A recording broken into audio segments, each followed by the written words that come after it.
30년 동안 매일 아침 7시에 열었던 미용실 문을 그날은 영원히 닫아야 했습니다. 58세 정순자 씨는 셔터를 내리면서 자신의 인생도 함께 끝나는 것 같았다고 말했습니다. 그녀가 다시 웃음을 되찾기까지는 400일이라는 긴 시간이 필요했습니다. 혼자 떠난 낡은 캠핑카 한 대, 그리고 버리지 못한 미용 가위 한 자루. 그것이 그녀가 가진 전부였습니다. 폭우 속에서 죽을 뻔한 순간도, 아무도 없는 산속에서 밤새 울었던 날도 있었습니다. 하지만 지금 그녀는 전국을 돌며 사람들의 머리를 잘라주고 있습니다. 이번엔 길 위의 미용사로 말입니다. 이 설렘을 놓치고 싶지 않다면 구독과 좋아요 잊지 마세요. 2023년 겨울, 경기도 구리의 낡은 상가 건물 2층에 있는 순자 헤어는 그렇게 문을 닫았습니다. 코로나 이후로 손님이 절반으로 줄었고 월세와 관리비를 내기도 벅찼습니다. 처음엔 버틸 수 있다고 생각했습니다. 30년 동안 이 동네에서 단골들과 함께 해온 시간이 있었으니까요.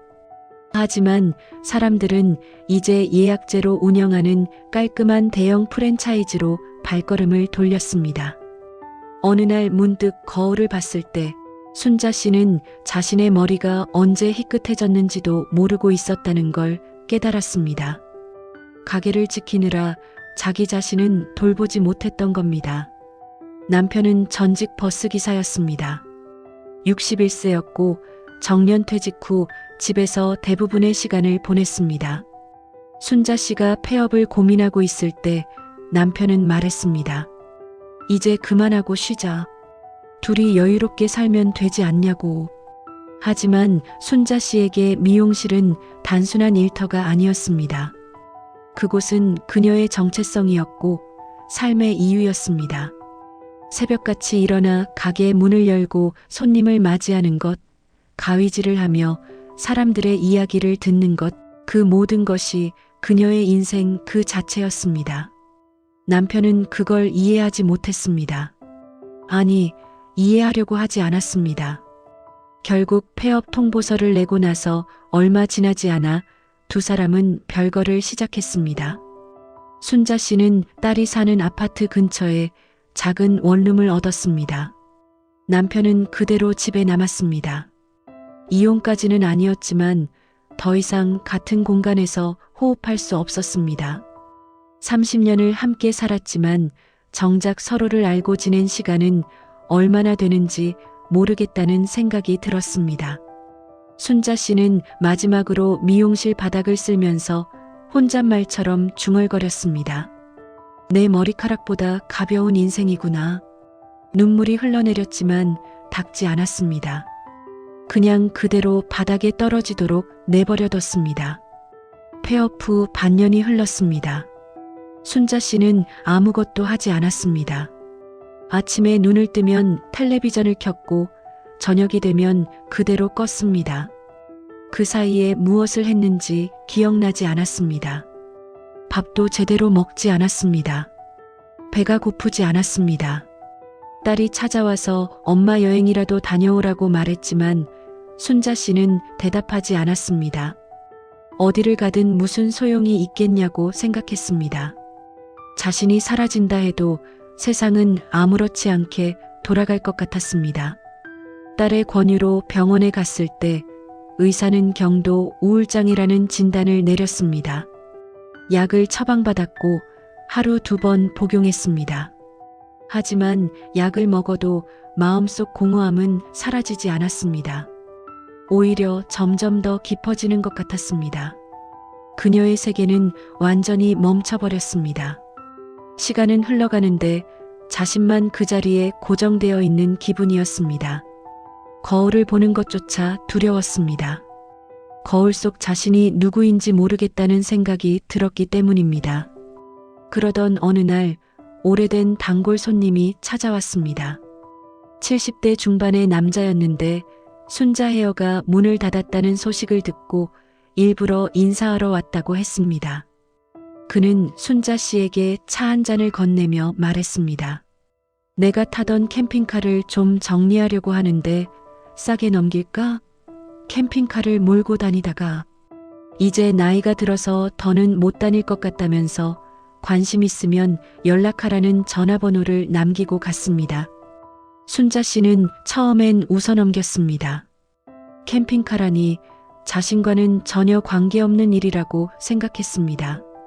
하지만 며칠이 지나도 그 이야기가 머릿속에서 떠나지 않았습니다. 혼자 있는 시간이 길어지면서 문득 이런 생각이 들었습니다. 캠핑카를 타고 어딘가로 떠나면 어떨까? 아무도 나를 모르는 곳으로 가면 어떨까? 여기서는 모두가 폐업한 미용사 정순자를 알고 있었습니다. 그녀는 그 시선이 견디기 힘들었습니다. 딸에게 이야기했을 때 딸은 걱정스러운 표정을 지었습니다. 엄마가 혼자 캠핑카를 몰고 다닌다고? 위험하지 않냐고 물었습니다. 하지만 순자 씨는 이미 마음을 정한 상태였습니다. 남편에게 받은 위자료 일부로 중고 캠핑카를 샀습니다. 낡았지만 움직이는 데는 문제가 없었습니다. 단골 손님은 친절하게 캠핑카 사용법을 알려줬고 전국의 캠핑장 목록도 함께 건네줬습니다. 순자 씨는 그걸 받아들고 생각했습니다. 길 위에선 아무도 나를 모른다. 그게 좋다. 2024년 봄 순자 씨는 캠핑카를 몰고 강원도 정선으로 첫 여행을 떠났습니다. 운전대를 잡은 손이 떨렸습니다. 고속도로를 달리는 내내 긴장했고 옆 차선의 차들이 무섭게 느껴졌습니다. 캠핑장에 도착했을 때는 이미 해가 지고 있었습니다. 캠핑장 규칙도 잘 몰랐고 전기를 연결하는 방법도 서툴렀습니다. 다른 캠퍼들이 능숙하게 자리를 잡는 모습을 보면서 자신이 얼마나 준비가 안 됐는지 깨달았습니다. 그날 밤 갑자기 비가 쏟아지기 시작했습니다. 천둥 소리가 요란했고 캠핑카가 흔들렸습니다. 순자 씨는 무서웠습니다. 혼자라는 사실이 처음으로 실감났습니다. 시동을 걸어보려 했지만 걸리지 않았습니다. 핸드폰도 제대로 터지지 않았습니다. 그녀는 차 안에서 울었습니다. 왜 이런 무모한 짓을 했을까? 집에 있었어야 했다. 하지만 울다가 지쳐서 잠이 들었고 다음날 아침 눈을 떠보니 세상이 달라져 있었습니다. 창밖으로 보이는 풍경은 마치 그림 같았습니다. 산 위로 피어오르는 안개, 그 사이로 들려오는 새소리, 햇살이 나뭇잎 사이를 비집고 들어왔고 공기는 상쾌했습니다. 순자 씨는 캠핑카 문을 열고 밖으로 나왔습니다. 풀냄새가 났고 발밑에 흙이 부드러웠습니다. 그녀는 한참을 그 자리에 서서 주변을 둘러봤습니다. 이런 세상이 있었네. 살면서 이런 아침을 본 적이 없었습니다. 미용실에서는 항상 형광등 아래였고 창밖을 볼 시간도 없었습니다. 하지만 지금 이 순간만큼은 세상이 온통 자신의 것 같았습니다. 충북 제천의 한 캠핑장에서 순자 씨는 60대 부부를 만났습니다. 그들은 퇴직 후 전국을 돌며 사진을 찍고 있다고 했습니다. 캠핑카 안에는 그들이 찍은 사진들이 가득했습니다. 일몰, 별이 쏟아지는 밤하늘, 산 정상에서 내려다본 풍경. 순자 씨는 그 사진들을 보면서 감탄했습니다. 부부는 친절하게 캠핑 노하우를 알려줬습니다. 어떻게 자리를 잡아야 하는지, 요리는 어떻게 하는지, 밤에는 무엇을 조심해야 하는지. 순자 씨는 그들의 이야기를 들으며 처음으로 캠핑이 즐거울 수도 있겠다는 생각을 했습니다. 저녁에 함께 모닥불을 피웠습니다. 불꽃이 타오르는 소리가 마음을 편안하게 만들었습니다. 부부는 순자 씨에게 어떻게 여행을 시작하게 됐는지 물었습니다. 순자 씨는 간단하게 이야기했습니다. 미용실을 오래 했는데 문을 닫게 됐다고, 그리고 혼자 떠나게 됐다고. 부부는 고개를 끄덕였습니다. 그러면서 남편이 말했습니다. 우리도 처음엔 무서웠어요. 하지만 길 위에서 만난 사람들이 우리를 따뜻하게 대해줬어요. 그래서 계속 다닐 수 있었죠. 순자 씨는 그 말을 듣고 가슴이 뭉클했습니다. 사람이 무섭지 않구나. 오랜만에 그런 생각이 들었습니다. 그날 밤 순자 씨는 농담처럼 말했습니다. 나도 언젠가 머리 잘라드릴게요. 부부는 웃으며 대답했습니다. 그럼 다음에 또 만나면 부탁드려야겠네요. 그 순간 순자 씨는 깨달았습니다. 자신이 아직 미용사라는 정체성을 버리지 못했다는 걸. 아니, 버리고 싶지 않았다는 걸. 미용 가위를 캠핑카에 챙겨온 것도 혹시 모르니까 가져온 게 아니었습니다. 마음속 깊은 곳에서 언젠가 다시 쓸 수 있을 거라는 희망을 품고 있었던 겁니다. 며칠 후 강릉의 바닷가 캠핑장에서 그 기회가 왔습니다. 옆자리에 텐트를 친 40대 여성이 순자 씨에게 말을 걸었습니다. 혹시 어디서 머리 자를 수 있는 곳 아세요? 아이 머리가 너무 길어져서 불편해하는데 주변에 미용실이 없더라고요. 순자 씨는 잠시 망설였습니다. 그리고 조심스럽게 말했습니다. 제가 해드릴까요? 저 미용사였어요. 여성은 눈을 반짝이며 물었습니다. 정말요? 그럼 부탁드려도 될까요? 순자 씨는 캠핑카에서 미용 가위와 빗을 꺼냈습니다. 손에 쥐는 순간 익숙한 감각이 되살아났습니다. 여성의 아이는 초등학교 저학년쯤 되어 보이는 남자아이였습니다. 순자 씨는 아이의 머리를 천천히 다듬었습니다. 가위질을 할 때마다 그동안 잊고 있던 기억들이 하나둘씩 떠올랐습니다. 단골 아줌마들의 웃음소리, 학생들이 시험 끝나고 찾아와 머리 자르던 모습, 결혼식 전날 신부가 머리를 맡기러 오던 날. 그 모든 순간들이 주마등처럼 스쳐갔습니다. 머리를 다 자르고 나서 여성이 말했습니다. 언니 진짜 미용사 맞죠? 너무 잘해요. 아이도 거울을 보더니 활짝 웃었습니다. 순자 씨는 눈시울이 붉어지는 걸 느꼈습니다. 아직 난 할 수 있구나. 그동안 자신이 쓸모없는 사람이라고 생각했습니다. 폐업한 미용사, 남편에게 버림받은 여자, 우울증 환자. 하지만 지금 이 순간만큼은 달랐습니다. 누군가에게 도움이 되는 사람, 여전히 가치 있는 사람. 순자 씨는 그날 밤 캠핑카 안에서 처음으로 자신에게 미소 지었습니다. 여름이 왔습니다. 순자 씨는 이제 캠핑카 운전에도 익숙해졌고 전국 곳곳의 캠핑장을 찾아다녔습니다. 하지만 그의 여름은 유난히 비가 많이 내렸습니다. 어느 날 전라도 쪽으로 내려가던 중 갑자기 폭우가 쏟아지기 시작했습니다. 와이퍼를 최대로 돌려도 앞이 보이지 않았습니다. 순자 씨는 천천히 운전했지만 도로는 이미 물에 잠기고 있었습니다. 갑자기 캠핑카가 미끄러지는 느낌이 들었고 다음 순간 차가 도랑으로 빠져버렸습니다. 충격이 컸습니다. 순자 씨는 정신을 차리고 주변을 살폈습니다. 다행히 크게 다친 곳은 없었지만 차는 움직이지 않았습니다. 핸드폰을 꺼내봤지만 신호가 잡히지 않았습니다. 비는 계속 내렸고 주변은 점점 어두워졌습니다. 순자 씨는 캠핑카 안에서 밤새 구조를 기다렸습니다. 두려웠습니다.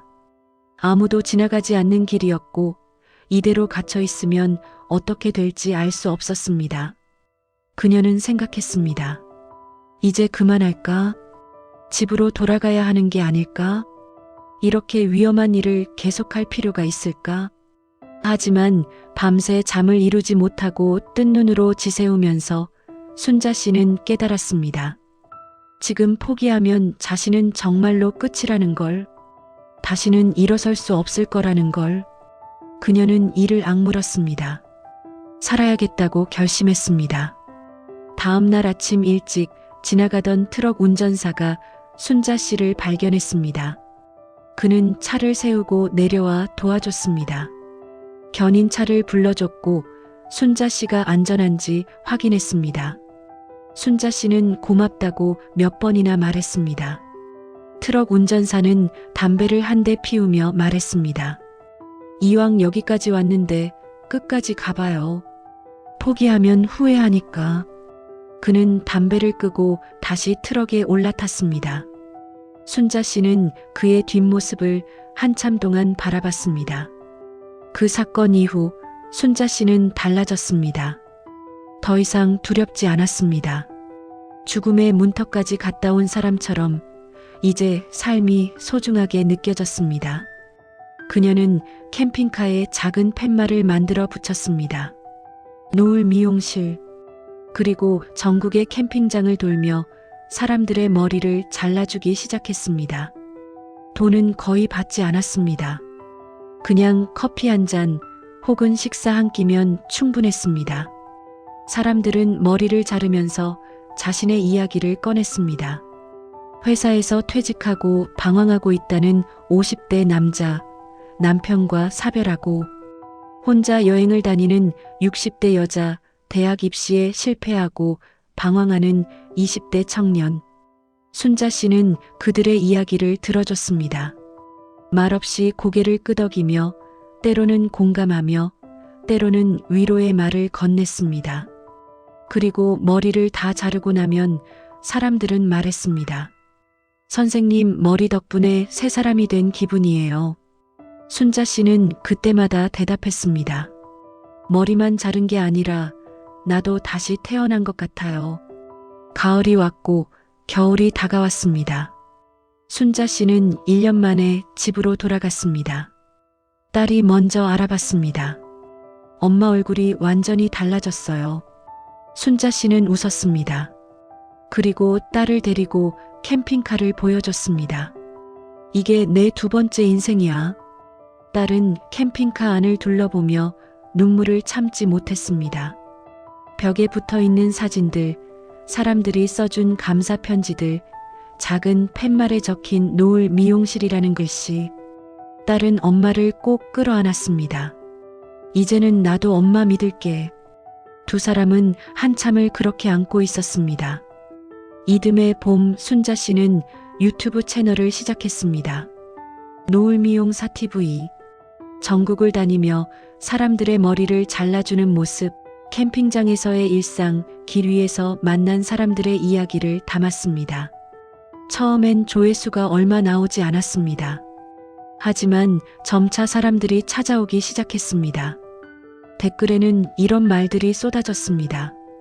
당신 덕분에 저도 용기 냈어요. 저도 포기하지 않겠습니다. 나이가 많아도 새로운 시작을 할 수 있다는 걸 보여주셔서 감사해요. 어느 날 순자 씨는 영상을 찍으며 말했습니다. 나는 아직 길 위에 있습니다. 하지만 이젠 도망이 아니라 여행입니다. 58세에 모든 걸 잃었다고 생각했지만 사실은 그때부터 진짜 내 인생이 시작됐던 거예요. 길 위에서 만난 사람들이 저를 다시 살게 해줬어요. 그리고 저도 누군가에게 그런 사람이 되고 싶어요. 카메라 앞에서 순자 씨는 환하게 웃고 있었습니다. 그녀의 손에는 여전히 미용 가위가 들려 있었습니다. 지금도 순자 씨는 전국을 다니고 있습니다. 계절이 바뀔 때마다 다른 곳으로 향합니다. 봄에는 꽃이 피는 남쪽으로, 여름에는 시원한 강원도로, 가을에는 단풍이 드는 산으로, 겨울에는 따뜻한 남해안으로. 그녀의 캠핑카는 이제 많은 사람들에게 희망의 상징이 되었습니다. 나이가 들어도 실패를 겪어도 다시 시작할 수 있다는 것을 보여주는 증거가 되었습니다. 순자 씨는 이제 외롭지 않습니다. 길 위에서 만나는 모든 사람들이 그녀의 가족이 되었습니다. 미용 가위는 여전히 그녀의 손에 있지만 이제 그것은 단순한 도구가 아닙니다. 사람들과 연결되는 매개체이고 자신의 존재를 증명하는 방법이며 삶을 계속 살아갈 이유입니다. 400일 동안 그녀는 많은 것을 배웠습니다. 넘어져도 다시 일어설 수 있다는 것, 혼자가 아니라는 것, 나이는 숫자에 불과하다는 것. 캠핑카 안에서 순자 씨는 오늘도 다음 여행지를 찾아봅니다. 지도를 펼쳐놓고 어디로 갈까 고민합니다. 그 모습은 마치 처음 여행을 떠나던 날의 그녀와는 완전히 다릅니다. 더 이상 두려워하지 않습니다. 더 이상 도망치지 않습니다. 이제 그녀는 삶을 향해 달려가고 있습니다. 길 위의 미용사로서, 사람들에게 작은 기쁨을 주는 사람으로서, 스스로의 삶을 살아가는 한 사람으로서